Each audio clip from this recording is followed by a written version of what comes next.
There's no secret that being stronger at pulling movements are going to be beneficial for you on the mat. Today, we're going to go over the top 3 rowing exercises that MHT Wrestling suggests that you train in the off season.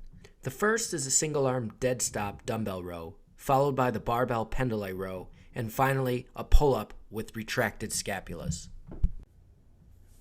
The first exercise we're going to go over is the single arm dead stop dumbbell row.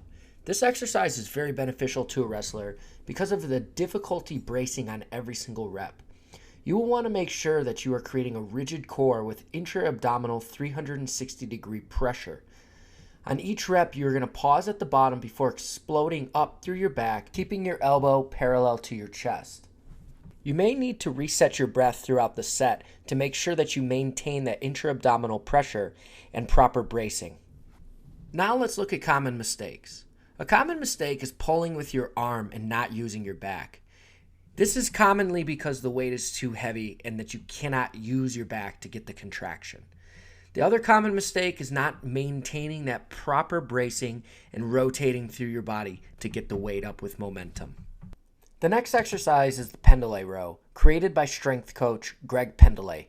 This exercise is beneficial to a wrestler for many of the same benefits as a single arm dead stop dumbbell row, such as improving your ability to brace your body and strengthening your pulling and grip strength. This exercise also involves pausing in the lengthened position before exploding into your row. Make sure that you keep your upper body down parallel to the floor on each rep and leading with your elbows and pulling that bar to your chest. Now let's look at some common mistakes when performing the pendule row. Common mistake is supporting through your lower back instead of supporting the weight through your hips.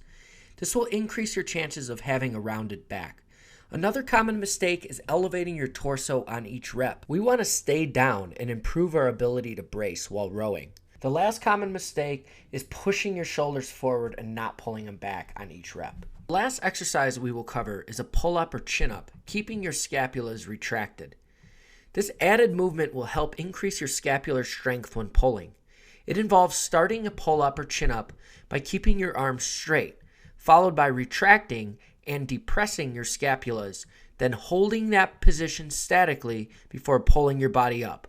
Make sure that you reset on each rep and use a full range of motion. A common mistake when performing pull-ups with retracted scaps is not keeping your arms straight when retracting and depressing your scapulas. Minimize pulling your arms or bending at your elbows on every rep. To help support this channel, click subscribe below. If you have any questions that you'd like to see covered in video, email me at mhtwrestling@gmail.com.